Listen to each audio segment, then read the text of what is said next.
day guys, ito ang part 2 ng L300 na 4N14. Bale, ito yung mga pinalitan natin sa alternator.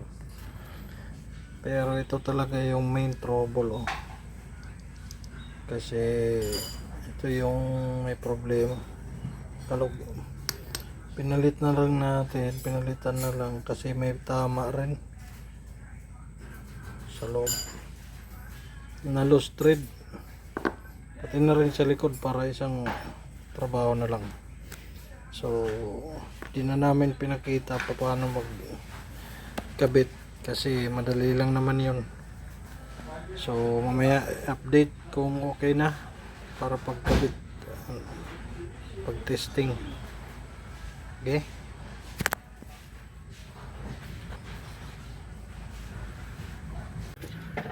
ito na siya guys, moment of truth.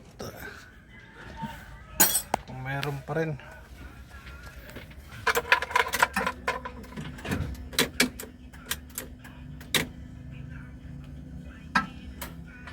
Start. Ayun, oh, wala na yung trabaho.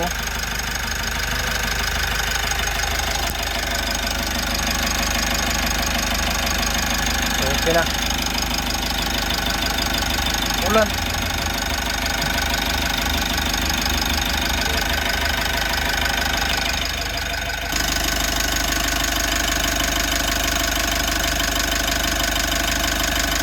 So goods na. So balik sa dati yung andar.